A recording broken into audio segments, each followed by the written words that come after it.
أعوذ بالله السميع العليم من الشيطان اللعين الرجيم. حسبنا الله ونعم الوكيل، نعم المولى ونعم النصير. بسم الله الرحمن الرحيم. الحمد لله الذي هدانا لهذا وما كنا لنهتدي لولا أن هدانا الله. لقد جاءت رسل ربنا بالحق، والصلاة والسلام والتحية والإكرام على أشرف الأنبياء والمرسلين مولانا ومولى الكونين جد الحسن والحسين أبي القاسم محمد. اللهم صل على محمد وعلى آله الطيبين الطاهرين المعصومين المظلومين، ولعنة الله الدائمة الباقية الأبدية على أعدائهم وقاتليهم وغاصبي حقوقهم أجمعين من الآن إلى قيام يوم الدين. أما بعد، فقد قال الله سبحانه تبارك وتعالى وهو أصدق القائلين: بسم الله الرحمن الرحيم. إنما وليكم الله ورسوله والذين آمنوا الذين يقيمون الصلاة ويؤتون الزكاة وهم راكعون. صلوات پڑھیں پر محمد. اللهم صل على محمد وآل محمد. عزیزان محترم اور بزرگان گرامی قدر، آیہ کریمہ جس کی تلاوت کا شرف حاصل کیا ہے اور ان ایام اعزا کی گفتگو کے لیے جسے سرنامہ سخن قرار دیا ہے، یہ قرآن مجید کی وہ آیت کریمہ ہے جسے آیہ ولایت کہا جاتا ہے، اور گفتگو بھی ولایت ہی کے موضوع پر ہوگی، ولایت الہیہ، اس لیے کہ اس آیہ ولایت میں اللہ رب العزت کا ارشاد ہے کہ بے شک تمہارا ولی اللہ ہے اور اس کا رسول ہے، اور وہ صاحبان ایمان ہیں جو نماز کو قائم کرنے والے ہیں اور حالت رکوع میں زکوٰۃ دینے والے ہیں۔ قرآن میں اس آیہ کریمہ میں اللہ نے اپنی ولایت کا اعلان کیا ہے، اپنے رسول کی ولایت کا اعلان کیا ہے، اور اس ذات گرامی کی ولایت کا اعلان کیا ہے جس نے حالت رکوع میں زکوٰۃ دی ہے۔ پوری امت اسلام اچھی طرح جانتی ہے کہ حالت رکوع میں زکوٰۃ دینے کا کارنامہ صرف ایک ذات نے انجام دیا ہے، اور وہ ذات مولائے کائنات امیر المومنین حضرت علی بن ابی طالب علیہ السلام کی ہے۔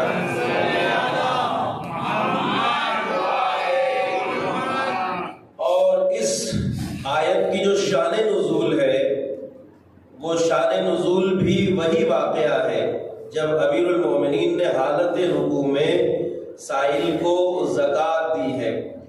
لہذا اس واقعے کے ہوتے ہوئے، اس صفت کے ہوتے ہوئے آیت کا مفہوم اور مطلب سمجھنے میں کوئی دشواری نہیں ہے۔ اللہ نے اپنی ولایت کا اعلان کیا، اپنے رسول کی ولایت کا اعلان کیا، اور امیر المومنین کی ولایت کا اعلان کیا ہے۔ بالتوا ولایت اہل بیت کا اس آیت میں اعلان کیا گیا ہے۔ گفتگو جب آگے بڑھے گی تو اس بات کی وضاحت کی جائے گی کہ ولایت کا مطلب کیا ہے، مفہوم کیا ہے، اس آیت سے ولایت کا کیا معنی نکلتا ہے۔ میں اپنے جوانوں اور بچوں کے لیے اس بات کی وضاحت پیش کروں گا۔ اللہ نے آیہ کریمہ میں اپنی ولایت کا اعلان کیا، اپنے رسول کی ولایت کا اعلان کیا، امیر المومنین اور اہل بیت کی ولایت کا اعلان کیا ہے۔ تو یہ ولایت یعنی انسان کے وجود پر اللہ کی طرف سے جن کی حاکمیت کو معین کیا گیا ہے، یعنی جنہیں انسانی سماج اور معاشرے کا حاکم بنایا گیا ہے اللہ کی طرف سے، وہ صاحب ولایت ہیں۔ اللہ کی ذات ولایت رکھتی ہے ہم سارے انسانوں پر، رسول اللہ کی ذات ولایت رکھتی ہے ہم سارے انسانوں پر، امیر المومنین اور اہل بیت کی ذات ولایت رکھتی ہے ہم سارے انسانوں پر، لہذا اس ولایت کا اعلان آیت کریمہ میں کیا گیا ہے۔ آپ اس بات کو ذرا سا دھیان دیں، توجہ دیں کہ ہماری مجلسیں ہوں یا محفلیں، ہمارے یہاں زیادہ تذکرہ ولایت امیر المومنین اور ولایت اہل بیت کا ہوتا ہے۔ ہمارے جوان، ہمارے بچے بخوبی جانتے ہیں کہ ولایت اہل بیت کا ہم ذکر کرتے ہیں، امیر المومنین کی ولایت کا ذکر کرتے ہیں۔ اب سوال یہ ہے کہ جب آیت میں اللہ نے اپنی ولایت کا اعلان کیا، اپنے رسول کی بھی ولایت کا اعلان کیا ہے، تو ہم زیادہ ذکر امیر المومنین کی ولایت کا کیوں کرتے ہیں؟ مجلسوں میں، محفلوں میں زیادہ تذکرہ ولایت امیر المومنین اور ولایت اہل بیت کا ہوتا ہے۔ اس کی وجہ کیا ہے عزیزوں؟ اس کی وجہ صرف یہ ہے کہ امت اسلام نے یعنی عام مسلمانوں نے اس آیت کریمہ کی روشنی میں نہ تو اللہ کی ولایت سے انکار کیا، نہ رسول اللہ کی ولایت سے انکار کیا، اگر بغاوت کی ہے تو ولایت امیر المومنین سے کی ہے۔ اسی لیے ہم زیادہ ذکر ولایت علی کر کے زمانے کو یاد دلاتے ہیں کہ جس نے آیت کے پورے مفہوم کو نہ مانا، نہ وہ اللہ والا ہو سکتا ہے نہ رسول اللہ والا ہو سکتا ہے۔ اگر انسان کو ولایت کے دائرے میں آنا ہے تو اللہ کی ولایت کو بھی ماننا ہوگا، رسول اللہ کی ولایت کو بھی ماننا ہوگا اور امیر المومنین کی ولایت کو بھی ماننا ہوگا۔ اس ولایت کو الگ نہیں کیا جا سکتا، جدا نہیں کیا جا سکتا ہے۔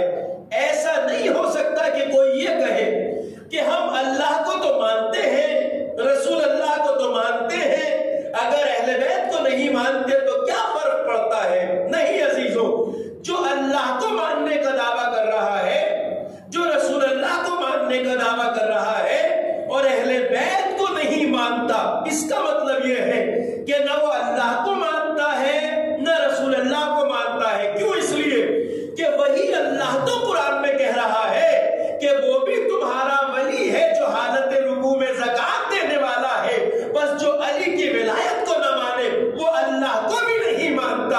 اور رسول اللہ نے 1.25 لاکھ حاجیوں کے مجمع میں کہا تھا من کنت مولا ہو فہذا علی المولا، جو اعلان رسول اللہ کو نہ مانے وہ رسول اللہ کو بھی نہیں مانتا۔ اس لیے ایسا نہیں ہو سکتا کہ کوئی یہ کہے کہ ہم اللہ والے ہیں، رسول اللہ والے ہیں، اگر اہل بیت کو نہیں مانتے تو کیا فرق پڑتا ہے؟ نہیں عزیزوں، بہت فرق پڑتا ہے۔ اس ولایت کو الگ نہیں کیا جا سکتا۔ میں گفتگو کو آگے بڑھاؤں گا، معنی ولایت اور مفہوم ولایت کو ذکر کروں گا۔ آج جو بات کہنا چاہتا ہوں وہ یہ ہے، چونکہ ایام عزائے سید الشہداء کی آج چاند رات کی یہ مجلس ہے جس میں آپ اور ہم جمع ہیں، تو ہمیں یہ دیکھنا ہے کہ سید الشہداء امام حسین نے اتنا بڑا قیام، تاریخی قیام کیوں کیا؟ رسول اللہ کے اس دنیا سے جانے کے بعد ابھی 50 سال پورے نہیں ہوئے تھے کہ نواسہ رسول حسین ابن علی کو اسلام کو بچانے کے لیے اپنی جان دینی پڑی، اپنے بچوں اور اپنے اہل و عیال کی قربانی دینی پڑی۔ اتنی بڑی قربانی کی ضرورت آخر کیوں پیش آئی؟ اب یہ سوال ہے۔ میں ذرا سا اپنے نوجوانوں کے ذہنوں کو واضح کرنا چاہتا ہوں اس بات کو، کہ وہ اس بات کو سمجھ لیں کہ سید الشہداء کو اتنا بڑا قیام کرنے کی ضرورت کیوں پیش آئی؟ آخر ہوا کیا تھا کہ حسین کو اتنا بڑا قیام کرنا پڑا، اتنی بڑی قربانی دینی پڑی؟ اصل میں جو بغاوت ولایت سے ہوئی تھی، اس ولایت کے نتیجے میں 50 سال کے اندر امت اسلام کے حالات اتنے خراب ہو چکے تھے کہ حسین کو ان حالات کو ٹھیک کرنے کے لیے صرف ایک راستہ نظر آیا، اور وہ راستہ تھا اپنی قربانی دینے کا، اپنے اہل و عیال کی قربانی دینے کا، تاکہ حسین کے بہتے ہوئے خون کی وجہ سے امت بیدار ہو جائے اور اسلام ہمیشہ کے لیے محفوظ ہو جائے۔ قربانی اس لیے حسین ابن علی نے دی ہے، اس لیے کہ انحراف ہوا، بغاوت ہوئی ولایت سے۔ اب یہ کل میں انشاءاللہ گزارش کروں گا آپ کی خدمت میں کہ بغاوت ولایت سے ہوئی، جس ولایت کا اعلان اللہ نے قرآن میں کیا، رسول اللہ نے میدان غدیر میں کیا 1.25 لاکھ حاجیوں کے مجمع میں، اس ولایت سے امت نے منہ میں موڑ لیا۔ پیغمبر اکرم کی وفات کے بعد خلافت کے راستے کو سقیفہ کی طرف موڑ دیا گیا۔ اب سقیفہ واقع ہوئی، سقیفہ کی وجہ سے امت کا رشتہ ولایت سے ٹوٹ گیا، یعنی اہل بیت کی ولایت اور حاکمیت سے ٹوٹ گیا۔ امت اس راستے پہ چلی گئی جس پر اس کا جانا نہ اللہ کو پسند ہے نہ رسول اللہ کو پسند ہے۔ نتیجہ یہ ہوا کہ 50 سال ابھی رسول کو گئے ہوئے نہیں ہوئے تھے کہ امت اس راستے پہ چلی گئی کہ جس راستے میں اتنا ٹیڑھا پن آ گیا، اتنی کجروی آ گئی، اتنا انحراف آ گیا کہ جس کو سدھارنے کا کوئی راستہ نہیں تھا سوائے یہ کہ حسین اپنی جان قربان کر کے امت کو بیدار کرے، فرزند رسول الثقلین اپنے خون کو دے کر۔ اور یہی حسین ابن علی نے بیان کیا، آپ نے اپنے قیام کا مقصد جو بیان کیا ہے کربلا کے قیام کا، واضح لفظوں میں حسین نے یہ کہا، انی لم اخرج اشرم ولا بکرا ولا ظالما ولا مفسدا بل خرجت لطلب الاصلاح فی امت جدی۔ میں نہ تو فتنہ و فساد کے لیے نکلا ہوں، نہ شرارت و شر انگیزی کے لیے نکلا ہوں۔ کیوں نکلا ہوں؟ حسین نے اپنا مقصد بیان کیا، انما خرجت لطلب الاصلاح فی امت جدی، میں اپنے نانا کی امت کی اصلاح کے لیے نکلا ہوں۔ اصلاح کسے کہتے ہیں جوانوں؟ اصلاح کہتے ہیں سدھار لانے کو، اصلاح کہتے ہیں کسی چیز کو ٹھیک کرنے کو، اصلاح کہتے ہیں کسی چیز کو صحیح کرنے کو، اصلاح کہتے ہیں کسی ٹیڑھے پن کو سیدھا کرنے کو۔ توجہ فرمائیے گا، حسین ابن علی کس ٹیڑھے پن کو صحیح کرنا چاہتے ہیں؟ حسین کس خرابی کی اصلاح چاہتے ہیں؟ کس طرح کریں گے؟ کہا میں امر بالمعروف کروں گا، نہیں انل منکر کروں گا۔ حسین امت کو جگانے کے لیے نکلے تھے، حسین امت کو بیدار کرنے کے لیے نکلے تھے۔ یہ اور بات ہے کہ امت حسین کی قربانی سے پہلے بیدار نہیں ہو سکی۔ مقصد حسین کا اصلاح امت جد تھا۔ اب سوال یہ ہے کہ جب اصلاح ہوتی ہے، اصلاح یعنی بگاڑ کو صحیح کرنا، خرابی کو ٹھیک کرنا، حسین کس خرابی کو ٹھیک کرنے کے لیے آئے؟ اب سوال بہت بڑا ہو جاتا ہے، حسین کس خرابی کو ٹھیک کرنے آئے ہیں؟ اسلام وہ دین ہے جو قیامت تک آنے والے انسانوں کے لیے ہدایت کا ذمہ دار ہے۔ یعنی آپ اور ہم جانتے ہیں کہ رسول اللہ اللہ کے آخری رسول ہیں، پیغمبر کے بعد اب کوئی رسول نہیں آئے گا۔ اسلام آسمان سے آنے والی آخری شریعت ہے، اسلام کے بعد اب کوئی دین نہیں آئے گا۔ قرآن آسمان سے نازل ہونے والی آخری کتاب ہے، اب کوئی کتاب آسمان سے نہیں آئے گی۔ تو اب یہی اسلام، یہی قرآن، یہی شریعت قیامت تک آنے والے انسانوں کو نجات دینے والی ہے۔ یعنی 1400 سال سے اب تک اور قیامت تک جتنے انسان آئیں گے، وہ اگر آخرت میں کامیاب ہونا چاہتے ہیں تو انہیں صرف ایک چیز بچائے گی، اور وہ ہے شریعت محمدی پہ عمل کرنا۔ اب اگر یہ شریعت نہ بچتی تو قیامت تک آنے والے انسان نجات کیسے پاتے؟ اور حسین ابن علی کا احسان ساری انسانیت پر یہی ہے کہ حسین نے اپنا سب کچھ قربان کر کے قیامت تک آنے والے انسانوں کے لیے یہ راستہ بچا لیا جو سب کو نجات دینے والا ہے۔ یہ قربانی حسین کا صدقہ ہے۔ اگر حسین قربانی نہ دیتے تو دین نہ ہوتا، اسلام نہ ہوتا، آج ہمارے پاس شریعت نہ ہوتی، آج اللہ کا یہ قانون نہ ہوتا۔ کیوں نہ ہوتا؟ کیسے نہ ہوتا؟ اس کا اندازہ تب ہوتا ہے جب ہم حالات کا اندازہ لگاتے ہیں، جب ہم دیکھتے ہیں کہ رسول اللہ کے بعد کیا ہوا ہے امت کے ساتھ، آخر کیا خرابی ہوئی جس کو اصلاح کرنے کے لیے حسین ابن علی نکلے۔ اللہ کا منصوبہ، رسول اللہ کا ارادہ یہ تھا کہ امت میرے بعد میرے اہل بیت کی حکومت اور حاکمیت کو قبول کرے۔ امت چلی گئی غلط راستے پر۔ اس غلطی کا نتیجہ کیا ہوا؟ اس کا نتیجہ یہ ہوا کہ رسول اللہ کو گئے ہوئے 50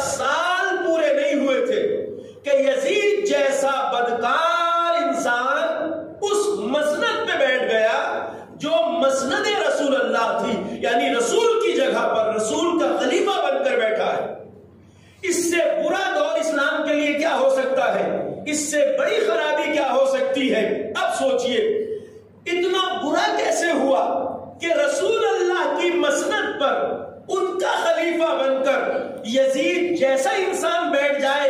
کہاں رسول اللہ کا پاکیزہ کردار، کہاں یزید جیسا نجس انسان؟ ایسا کیسے ہوا؟ یہ بدلاؤ 50 سال میں کیوں آ گیا؟ اسلام کی یہ حالت 50 سال کے اندر کیسے بن گئی؟ وہ دین اتنا کیسے بدل گیا جو قیامت تک کے انسانوں کو بچانے کے لیے آیا تھا؟ اب بڑا سوال ہے، یزید کیسے آ گیا؟ تو یزید 1-2 دن کا نتیجہ نہیں تھا، یزید نتیجہ تھا اس خرابی کا جو رسول اللہ کے بعد مدینے میں شروع کی گئی۔ وہ غلط بنیاد، وہ غلط فاؤنڈیشن جو رسول اللہ کے بعد مدینے میں رکھی گئی، وہ تھی ولایت سے بغاوت۔ اگر ولایت اہل بیت سے بغاوت نہ ہوتی تو اسلام اس برے دور میں نہ پہنچتا کہ یزید جیسا بدکار انسان مسلمانوں کا خلیفہ بن جائے۔ خرابی تب ہوئی تھی 50 ہجری میں، ایسا نہیں ہے کہ حالات نے ایک دم کروٹ کھائی، ایک دم سے حالات خراب ہوئے اور یزید آ کے بیٹھ گیا۔ نہیں عزیزوں، ایک جملہ میں کہتا ہوں، انشاءاللہ آپ کے ذہنوں تک پہنچ جائے گا۔ یزید کی وجہ سے اسلام کا نظام خراب نہیں ہوا تھا، یزید کی وجہ سے اسلام پہ آفت نہیں آئی تھی، یزید کے آنے سے اسلامی سسٹم خراب نہیں ہوا تھا۔ جملہ یاد رکھیے گا، یزید کے آنے سے اسلام کا نظام خراب نہیں ہوا، بلکہ خراب نظام کی وجہ سے یزید مسند حکومت پہ آیا تھا۔ اگر پہلے سے خرابی نہ ہوتی، اچھا جو نوجوان انجینئرنگ پڑھتے ہیں وہ اس بات کو اچھی طرح سمجھتے ہیں، ہم اور آپ بھی مثال کو سمجھ سکتے ہیں۔ فارسی زبان میں ایک کہاوت ہے، مثال ہے، خشت اول چون نہت معمار کج تا سریا میرمت دیوار کج۔ اگر کوئی معمار پہلی اینٹ ٹیڑھی رکھ دے تو اس پر جتنی دیوار بناتا جائے گا وہ ٹیڑھی جائے گی، ہے یا نہیں؟ اگر پہلی اینٹ پوری ٹیڑھی رکھ دی جائے تو جتنی اس پہ دیوار بنے گی ٹیڑھی جائے گی۔ جب کوئی صحیح ایک لکیر کے برابر میں دوسری لکیر کھینچی جاتی ہے تو ہر نظر رکھنے والا اس بات کا خیال رکھتا ہے کہ جو لکیر کھینچی جا رہی ہے سیدھی لکیر کے برابر میں، اس میں بال کی نوک کی برابر بھی ٹیڑھا پن نہ ہو، ناخن کی نوک کی برابر بھی وہ لکیر دوسری ٹیڑھی نہیں ہونا چاہیے، اسے سیدھا رہنا چاہیے۔ اگر ٹیڑھی ہوئی تو جہاں سے کھینچی جا رہی ہے وہاں سے تو فاصلہ اتنا زیادہ نہیں دکھے گا، مگر جب یہ لکیر بڑھتی جائے گی ٹیڑھی لکیر تو یہ اصلی اور سیدھی لکیر سے دور ہوتی چلی جائے گی، طے ہے نا؟ یہ سیدھی لکیر ہے، اس کے برابر میں جب یہ ٹیڑھی لکیر آگے بڑھے گی تو یہ اس لکیر سے دور ہوتی چلی جائے گی۔ پھر وہ وقت آئے گا کہ اس لکیر سے اس لکیر کا کوئی تعلق نہیں رہ جائے گا۔ ٹیڑھی لکیر جب بڑھتی جائے گی تو اس کا ٹیڑھا پن گیپ بڑھتا چلا جائے گا۔ یہی رسول اللہ کے بعد ہوا۔ مسلمانوں نے سوچا کیا فرق پڑتا ہے، علی حاکم بنے یا کوئی اور بن جائے، مگر جنہیں وہ فرق نہیں نظر آیا تھوڑا سا، وہ 50 سال میں اتنا بڑا ہو گیا کہ کہاں رسول کی مسند اور کہاں یزید جیسا شراب خور انسان۔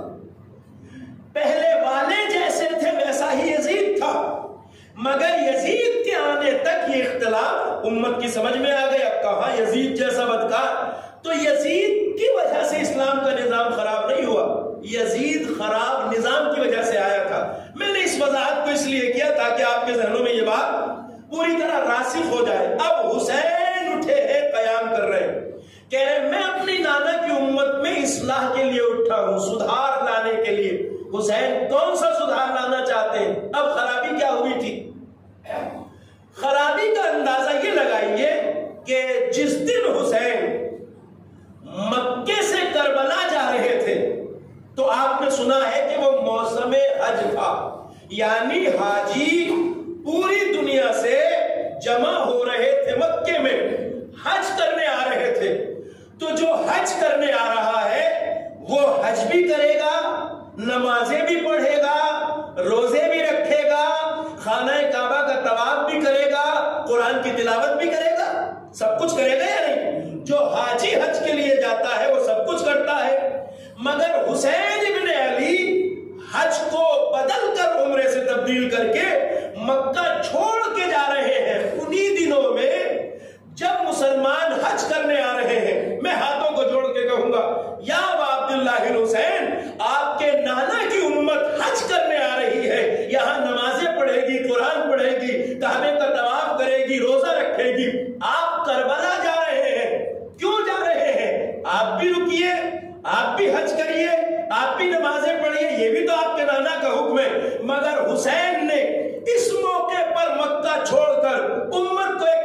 دیا، امت کو ایک بیان دیا، امت کو ایک بات سمجھانا چاہیے کہ جس معاشرے میں نماز پڑھی جا رہی ہو، روزہ رکھا جا رہا ہو، حج کیا جا رہا ہو، قرآن پڑھا جا رہا ہو، طواف کیا جا رہا ہو، مگر اس سماج کا حاکم یزید جیسا بدکار ہو اور کوئی اس کے خلاف آواز نہ اٹھا رہا ہو، تو ایسے سماج کی نماز نماز نہیں ہے، روزہ روزہ نہیں ہے، حج حج نہیں ہے، طواف طواف نہیں ہے۔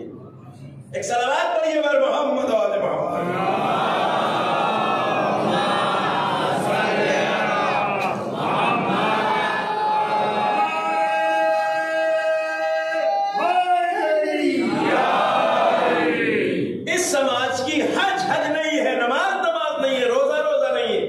جہاں یزید جیسا بدکار مسلمانوں کے امور کا ذمہ دار بنا بیٹھا ہو اور کوئی ظلم کے خلاف آواز نہ اٹھا رہا ہو، یہ ذلت ہے انسان کے لیے کہ یزید جیسے بدکار کی حکومت میں جی رہا ہو اور نماز روزہ بھی کر رہا ہو۔ نہیں صاحب، نماز اس لیے نہیں ہے کہ اللہ نماز پڑھوا کے یہ چاہ رہا ہو کہ تم بس میری نماز پڑھو تاکہ میں فخر کروں کہ دیکھو کتنے لوگ میری نمازیں پڑھ رہے ہیں۔ اللہ نے نماز اس لیے تھوڑی رکھی ہے عزیزوں، ذرا سا سمجھیے گا اس بات کو۔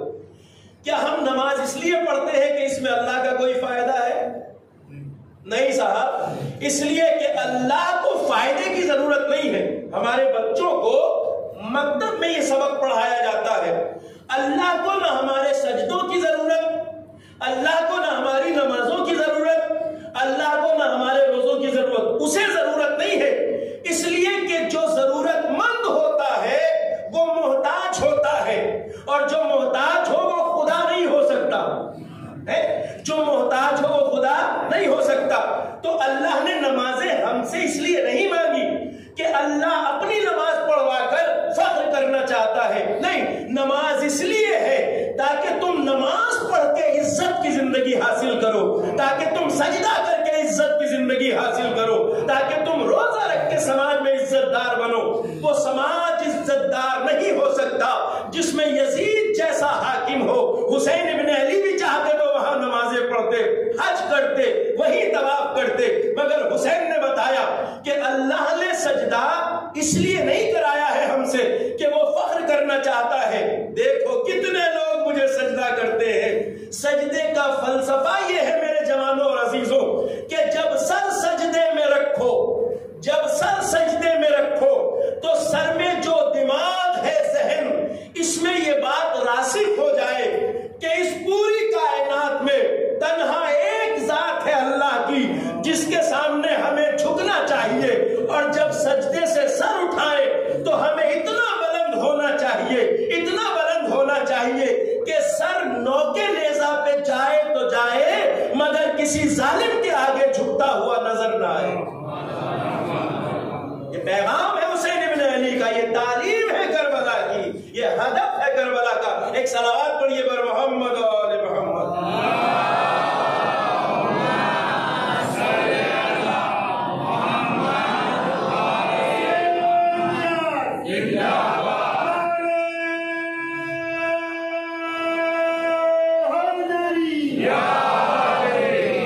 سجدہ آخر میں حسین نے سر اسی لیے کٹایا ہے تاکہ دنیا سمجھ لے کہ سجدے کا مقصد یہ ہے کہ انسان صاحب عزت بنے۔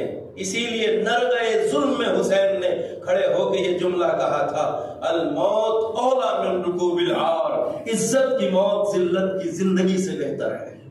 حسین ابن علی کی کربلا کا پہلا سبق سارے انسانوں کے لیے۔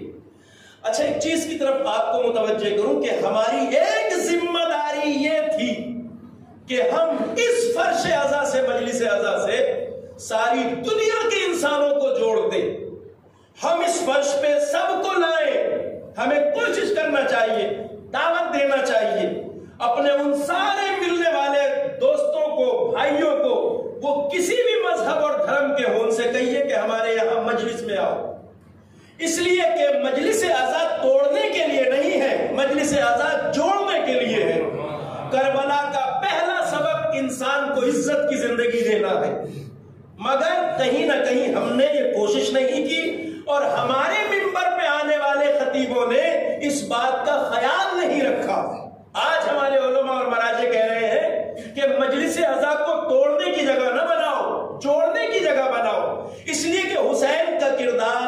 کے لیے ہے، حسین کا سبق سب کے لیے ہے. یعنی دنیا میں جس انسان کو بھی عزت چاہیے وہ حسین کی بارگاہ میں آ کے عزت کا سبق سیکھ کے جائے. کربلا عزت دیتی ہے نا، کربلا کا راستہ عزت کا ہے. الا ان الدعی من الدعی قد رکزنی بین اثنتین بین الذلۃ والذلہ وہیہات من الذلہ. یہی تو حسین نے کہا تھا. آگاہ ہو جاؤ، جان لو کہ اس ناتحقیق ابن ناتحقیق نے یعنی ابن زیاد نے مجھے ایک دو راہے پہ کھڑا کر دیا. دو راہا، جہاں دو راستے ہیں تیسرا کوئی نہیں. ایک راستہ عزت سے گلا کٹانے کی طرف جاتا ہے، دوسرا راستہ ذلت سے جینے کی طرف جاتا ہے. اگر حسین چاہتے تو یزید کی بیعت کر کے مدینے میں آرام سے رہتے، نہ حسین کو اکبر کی شہادت دینا پڑتی، نہ علی اصغر کی، نہ عباس جیسے بھائی کی. مگر حسین ابن علی نے اس دو راہے پہ کھڑے ہو کر یہ کہا ہے ہاتھ من الذلہ.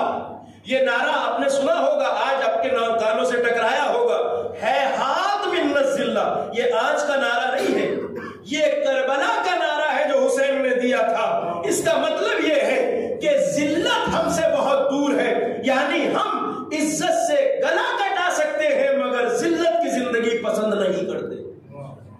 اب دیکھیں، ہر انسان جو زمین پر رہتا ہے، چاہے وہ کسی بھی مذہب کا ہو، کسی بھی دھرم سے اس کا تعلق ہو، ہر انسان جس سے آپ پوچھیں گے کہ تم عزت سے جینا چاہتے ہو یا ذلت سے، تو اس کا ایک ہی جواب ہوگا. چونکہ عزت انسان کی فطری خواہش ہے، وہ یہی کہے گا میں ذلت سے کیوں جیوں، میں تو عزت سے جینا چاہتا ہوں. دنیا کا اس میں کسی مذہب کی قید نہیں ہے. ہر انسان عزت کی زندگی چاہتا ہے، ہر انسان عزت سے جینا چاہتا ہے، ذلت کسی کو پسند نہیں ہے. اور عزت کی سب سے بڑی درسگاہ کربلا ہے. عزت کی سب سے بڑی درسگاہ کربلا ہے. آؤ مجلس حسین میں آ کے عزت کا سبق سیکھو، مردانگی کا سبق سیکھو. آدمی کی فطرت کا تقاضا ہے کہ وہ عزت چاہتا ہے. کوئی بھی انسان ذلت کو پسند نہیں کرتا، ذلیل ہونا کوئی پسند نہیں کرتا. کوئی بھی ہو مذہب، کوئی بھی ہو. آپ راستہ چلتے ہوئے آدمی کا ہاتھ پکڑ کے روک کے پوچھئے بھیا ذلت سے جینا چاہتے ہو یا عزت سے، کہے گا میں عزت سے جینا چاہتا ہوں، ذلت پسند نہیں ہے. عزت انہیں بھی پسند ہے جو عزت والا کام نہیں کرتے، چونکہ یہ انسان کی فطرت ہے. آپ نے دیکھا ہوگا جو بدماش ہوتے ہیں نا، ممبئی کی زبان میں جو بھائی کہلاتے ہیں بدماش، آپ ان کو دیکھتے ہیں وہ ہفتہ وصولی کرتے ہیں، پورے بازار میں ان کی چلتی ہے. بھائی گیری جس کو ممبئی کی زبان میں کہا جاتا ہے، وہ جہاں سے گزرتے ہیں بازار میں لوگ انہیں سلام کرتے ہیں. ممبئی زبان میں سلام ٹھوکتے ہیں. کیوں ہوتا ہے یہ؟ اس لیے کہ لوگ ان سے ڈرتے ہیں، ان کی بدماشی سے ڈرتے ہیں. مگر وہ اس بدماشی کو جانتا ہے، اپنی جانتا ہے کہ یہ عزت نہیں ہے، چونکہ کام عزت والا نہیں ہے. مگر جب اس کے ساتھ کچھ لوگ چلتے ہیں، دائیں بائیں آزو بازو والے لوگ، ان سے کہتا ہے کہ دیکھو میں جدھر سے گزرتا ہوں لوگ میری عزت کرتے ہیں، مجھے سلام کرتے ہیں. اسے بھی پتا ہے یہ عزت نہیں کر رہے ہیں، یہ اس کے ڈر سے سلام کر رہے ہیں. مگر چونکہ انسان کی فطری خواہش ہے عزت، تو جو عزت والا کام نہیں کرتا وہ بھی اپنے لیے عزت چاہتا ہے. حالانکہ اسے بھی پتا ہے کہ آج طاقت ہے بدن میں تو لوگ سلام کر رہے ہیں، مگر کل کوئی دوسرا بدماش ہاتھ پیر توڑ دے تو کوئی اس کی طرف دیکھنا بھی برداشت نہیں کرے گا. تو جو عزت کا کام نہیں کرتے وہ بھی یہ کہتے ہیں کہ دیکھو لوگ میری کتنی عزت کر رہے ہیں. عزیزو، ہم دنیا کو اگر عزت کا راستہ دکھانا چاہتے ہیں تو زمانے کو فرش عزائے حسین کا راستہ دکھائیں. یہاں آؤ، عزت کا سبق سیکھو. یعنی انسان اپنی عزت کی راہ میں اس طرح ثابت قدم رہے جس طرح حسین ثابت قدم رہے. اپنی عزت کی راہ میں اگر گھر لٹانا پڑے تو گھر لٹا دو، اگر بچوں کی قربانی دینا پڑے تو بچوں کی قربانی دو، اگر جان دینا پڑے تو جان دو، مگر ذلت کو برداشت نہ کرو. یہ حسین کا اعلان. اس سے بڑا عزت کا راستہ کوئی نہیں ہو سکتا جو حسین ابن علی نے دکھایا. جتنے دنیا کے انسان فرش عزا پہ آئیں گے وہ حسین سے عزت کا سبق سیکھیں گے. اور عزت انسان کی بنیادی ضرورت. اللہ نے ہر انسان کو عزت دے کے پیدا کیا، اور اس عزت کو ذلت میں بدلتے ہوئے اللہ نے ہر انسان کو اللہ عزت والا دیکھنا چاہتا ہے، عزت والا، شرف والا۔ تو میں عرض کر رہا تھا کہ وہ کجروی، وہ انحراف، وہ ٹیڑھا پن، وہ خرابی جو اسلامی سماج میں آ گئی تھی، وہ کیا ہے؟ اچھا، اب میں اپنے جوانوں سے خاص طور سے یہ چاہوں گا کہ اس بات کو ذرا دھیان سے سنیں۔ آپ غور کریں، قیام حسین نے کیا سن 61 ہجری میں، اور یہ 60 اور 61 ہجری کا جو زمانہ ہے یہ پیغمبر کے بعد 50 سال بعد کا زمانہ ہے نا؟ 50 سال، یعنی سن 11 ہجری کے اسٹارٹ میں پیغمبر کی وفات ہوئی ہے، اور 60 ہجری میں یزید مسند خلافت پہ بیٹھا۔ اتنا برا کیسے ہو گیا امت کا معاملہ کہ یزید مسند پہ آ گیا؟ میں نے کہا یزید 1-2 دن کا نتیجہ نہیں تھا، یزید اس ٹیڑھے پن کا نتیجہ تھا جو مدینے میں کھینچا گیا تھا۔ امت کو کیا ہوا تھا آپ اندازہ لگائیے۔ میں نے کہا ساری خرابی یزید کے دور میں نہیں آئی، یزید سے پہلے اسلام کے ساتھ جو کھلواڑ کیا گیا، اسی لیے کہا جاتا اگر حسین کی قربانی نہ ہوتی تو نہ آج دین ہوتا، نہ شریعت ہوتی، نہ اسلام کے اصول باقی رہتے، کیونکہ بدل دیا گیا تھا سارے اسلام کو۔ اب آپ اندازہ لگائیے اسلام کی حالت کیا ہو گئی تھی رسول اللہ کے بعد۔ یہ واقعہ جو میں آپ کو سنا رہا ہوں یہ واقعہ ہے 25 ہجری سے پہلے کا، 35 ہجری سے پہلے کا واقعہ، یعنی ابھی امیر المومنین خلیفہ ظاہری نہیں بنے۔ اندازہ لگائیے امت کتنا بگاڑ آ چکا تھا، کتنی خرابی آ چکی تھی امت میں۔ واقعہ ہے 35 ہجری سے پہلے کا۔ 35 ہجری کا مطلب یہ ہے کہ ابھی رسول کی وفات کو 25 سال نہیں ہوئے ہیں۔ 11 ہجری میں رسول کی وفات، 35 ہجری کے اندر کا یہ واقعہ، یعنی رسول کے بعد 25 سال نہیں ہوئے۔ یزید تو 50 سال بعد آیا ہے، 25 سال میں اسلام کی کیا درگت بنا دی گئی تھی۔ کوفے کا واقعہ ہے، شہر کوفہ۔ اس شہر میں ایک گورنر ہے خلیفہ وقت کا، 35 ہجری سے پہلے کی بات ہے۔ وہ گورنر ہے ولید ابن عقبہ، مسلمانوں کا بڑا پسندیدہ ہے ولید ابن عقبہ۔ یہ ان دنوں کوفے کا گورنر ہے۔ اس گورنر کا ایک واقعہ تاریخ میں ملتا ہے۔ عام طور سے شراب بنی امیہ کے درباروں میں عام ہو چکی تھی۔ رسول اللہ، اسلام، قرآن جسے حرام کہتا ہے اسے خلافت سے جڑے ہوئے لوگ آرام سے پیتے تھے۔ یہ ولید ابن عقبہ رات کو شراب پی کے سویا، اور صبح نماز کا وقت جب ہوا تو ظاہر سی بات ہے جو گورنر تھا وہی نماز پڑھاتا تھا۔ یہ اسی حالت میں، ابھی نشہ نہیں اترا تھا اس کا، اسی حالت میں مسجد آتا ہے اور صبح کی نماز پڑھاتا ہے۔ اور اب تعجب کی بات یہ ہے کہ اس نے صبح کی نماز 2 کی بجائے 4 رکعت پڑھائی، 2 کی بجائے 4 رکعت نماز پڑھائی۔ اور 4 رکعت جب اس نے نماز پڑھا بھی جھومتے ہوئے تو نماز کے بعد لوگ پھسر پھسر کرنے لگے پیچھے، تو مڑ کے پوچھتا ہے کیا ہوا؟